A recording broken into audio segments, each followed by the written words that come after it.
Когато говорим за империи от миналото, ние българите се възхищаваме на постиженията на римската, на персийската, че дори и на монголската. Но стане ли въпрос за Османската империя, палим яко. Разбираемо, всички знаем какво се случва в България в продължение на 500 години под тяхно робство. Оказва се обаче, че не знаем много за османците. Нали? Освен, че ги мразим. Затова днес съм събрал някои доста интересни факти. Останете до края. Преди това обаче набързо ми дръснете един коментар, коя да е следващата империя, за която искате да научите 50 невероятни факта. А сега... Ве Шимдая Хазърмасън... Изобщо не знам дали го казах правилно това.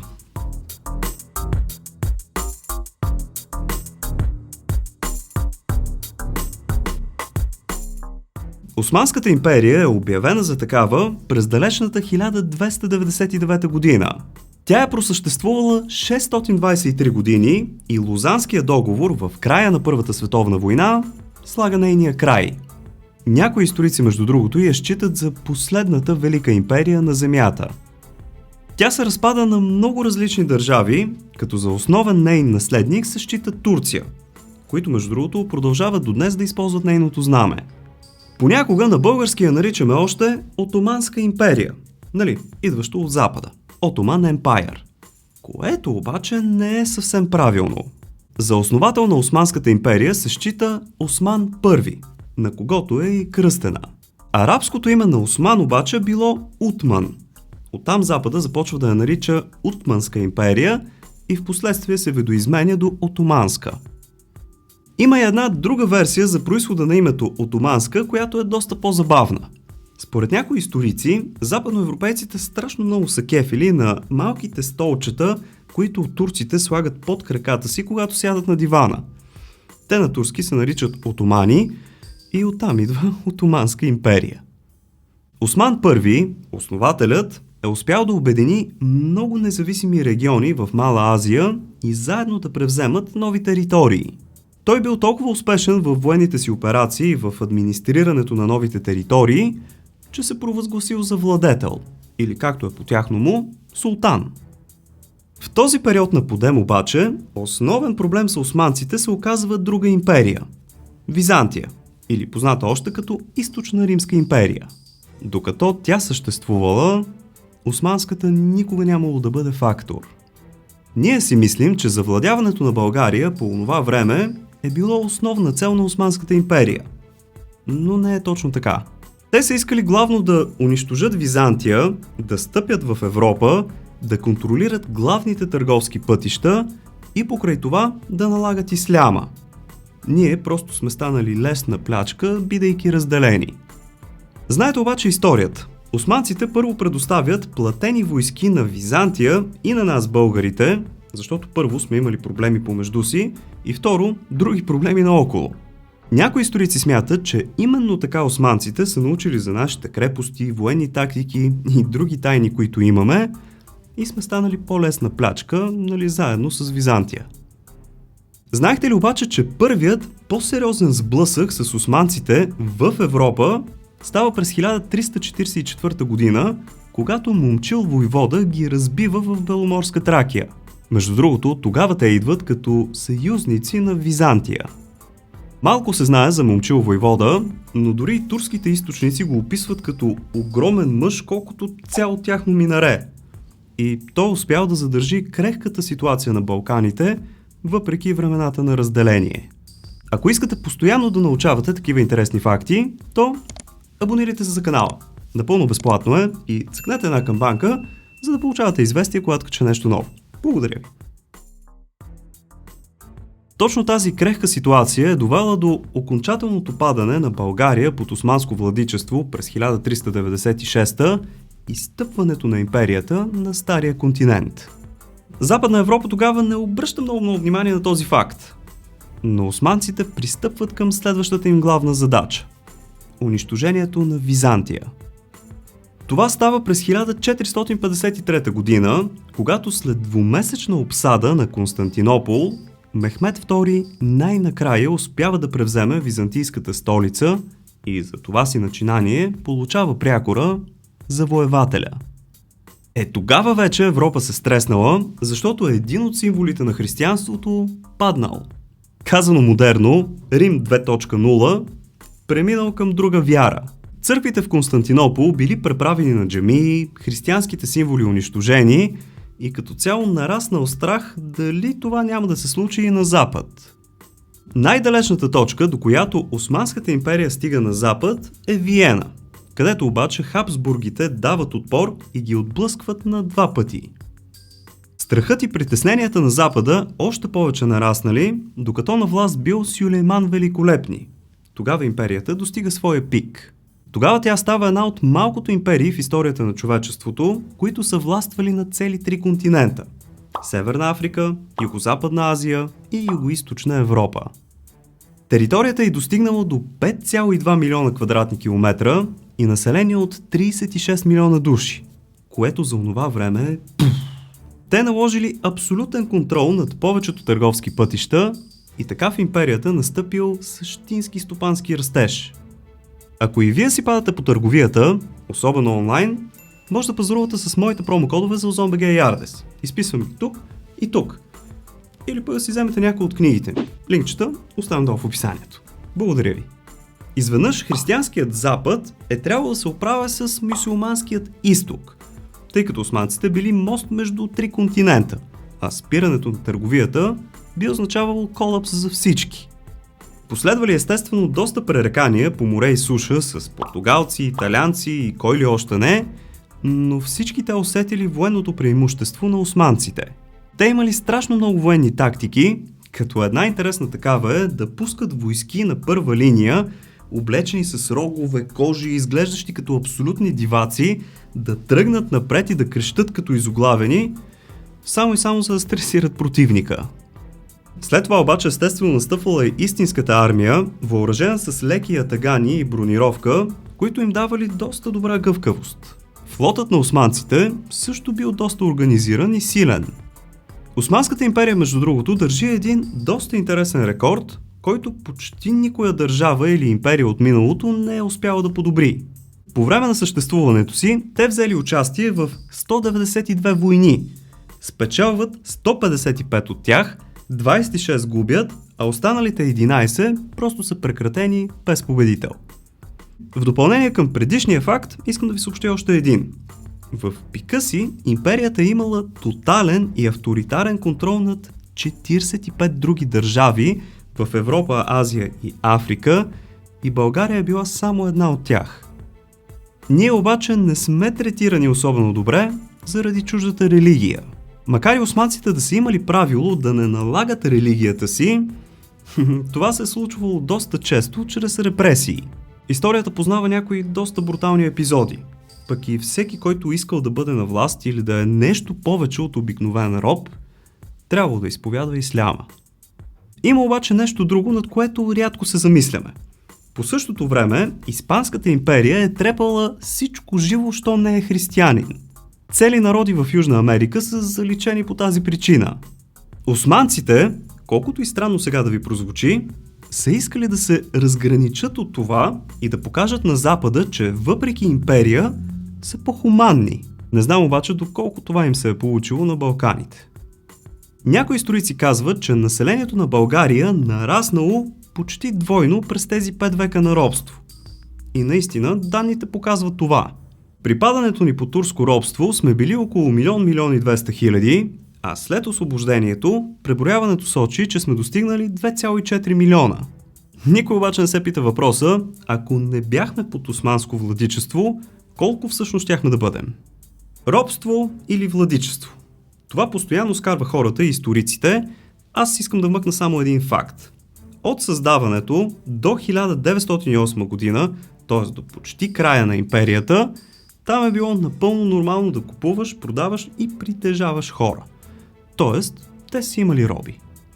Така, стигнахме до средата.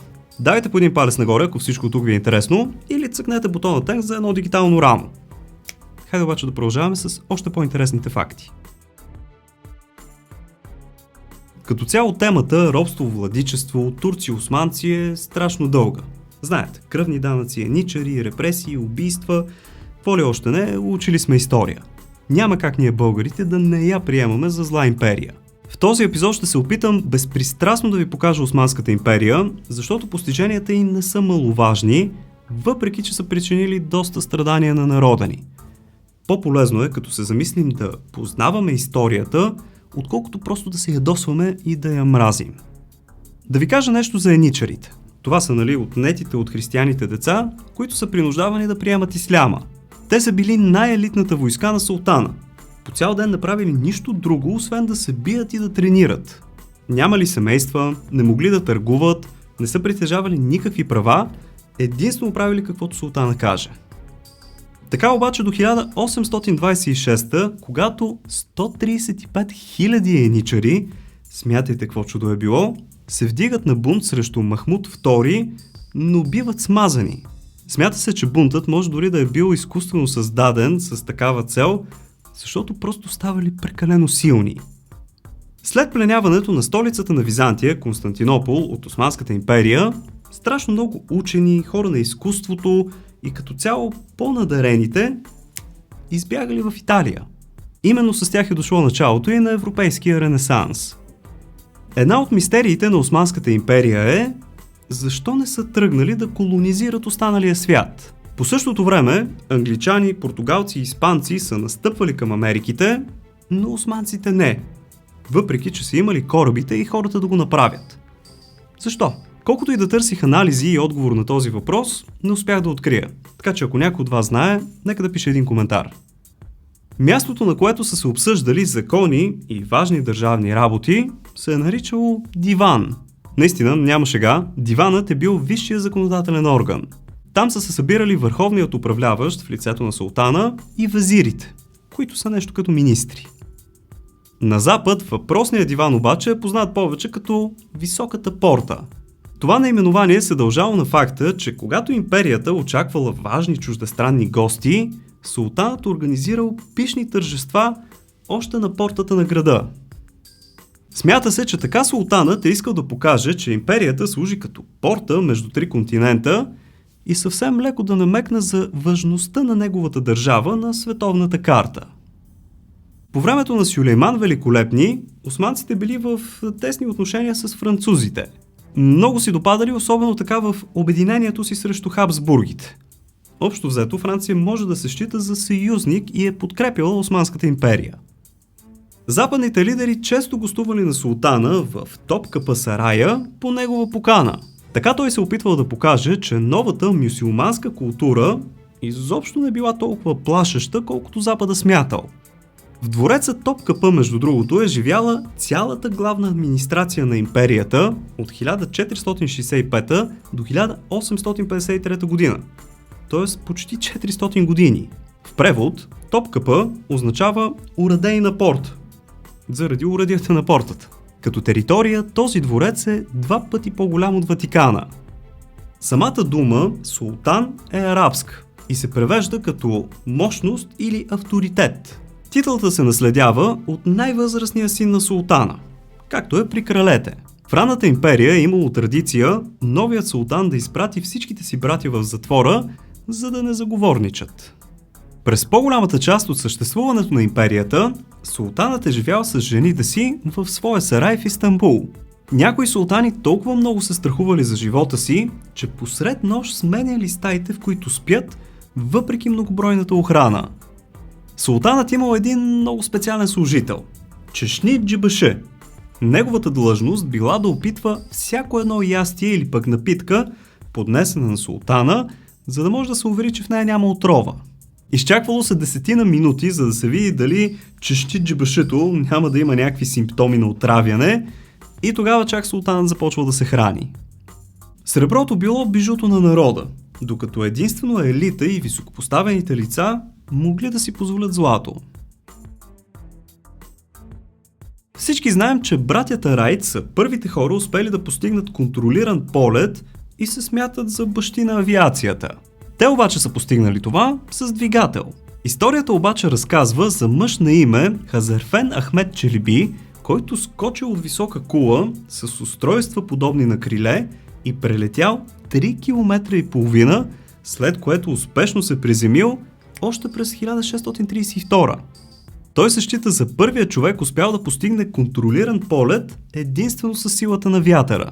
Султанът първоначално го възнаградил щедро, но след това го изпратил на заточение в Алжир, защото визирите му казали, че този човек е прекалено умен и представлява опасност за властта. Според англоязичните източници, османците са били страшно щедри и са помагали на всички хора в империята. Между другото, факт е, че те са едни от първите, които основават фундации, специално да помагат на по-бедните хора с храна и услуги.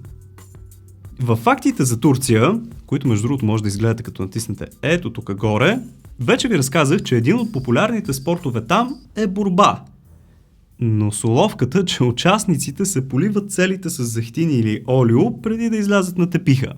Корените на този спорт идват от Османската империя, като тогава дори е имало училища, преподаващи го като изкуство.